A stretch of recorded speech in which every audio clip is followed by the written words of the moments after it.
కానీ సాటిస్ఫై అవ్వలేదు. బికాజ్ మేము ట్రైలర్‌లో ప్రభాస్ గారిని చూపిచ్చాం. ఏది ఓల్డ్ గెటప్ చూపిచ్చాము. ఇట్లా రాక్షసుడిని అనేది చూపిచ్చాము. ఆయన యాటిట్యూడు, ఆయన స్వాగు ఇవంతా ఎక్కువ ఆయన్ని ఎక్కువ పరిచయం చేసాం. థియేటర్‌లోకి వచ్చినప్పుడు మాత్రం జర్కీగా ఆయనేరు అని వెతుక్కునే ప్రాసెస్‌లో మేము చూపిచ్చే కథని బ్రెయిన్‌కి ఎక్కించుకోలేకపోయారు కొంచెం. ఆ డిసప్పాయింట్‌మెంట్‌లో.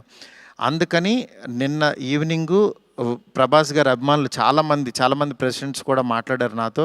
"అన్న తీసామన్న సినిమా. ఆ ఓల్డ్ గెటప్ ఏమైందన్నా అది వస్తే గనక మాకు చాలా హ్యాపీగా ఉంటుందని" చాలామంది అభిమానులు మాట్లాడారు. అందుకని వాళ్ళని దృష్టిలో పెట్టుకుని నిన్న ఈవినింగ్ కూర్చుని సెకండ్ హాఫ్ ఇంకొంచెం షార్ప్ చేసి ప్రభాస్ గారి ఓల్డ్ గెటప్ని ఈరోజు ఈవినింగ్ నాకు తెలిసి 6:00 షో నుంచి చూపించడానికి విశ్వ గారు కాల్ తీసుకుని పెట్టాము.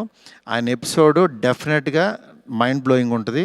ఎందుకంటే చాలా కష్టపడి డబ్బులు ఆయన కష్టపడి చాలా తీసిన ఎపిసోడ్. ఎందుకంటే ఒక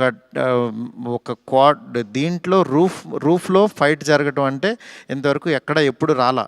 ఆ రూఫ్లో ఫైట్ వెళ్ళి ఆ ఫైట్ కావాల్సిన లీడు ఇదంతా నియర్ బై ఒక 8 minutes ఎపిసోడ్ ఉంటుంది.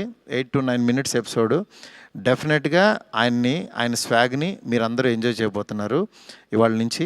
అలాగే ఎక్కడైతే లెంత్ అని కొంచెం ల్యాగ్ అని ఫీల్ అయ్యారో కొన్ని సందర్భాల్లో అవి కూడా షార్ప్ చేసి ఈరోజు ఈవినింగ్ నుంచి కొత్త ప్రభాస్ గారిని మళ్ళీ రియల్ రాజాసాబ్ అని ఫీల్ అయిన ప్రభాస్ గారిని మేము చూపించబోతున్నాం.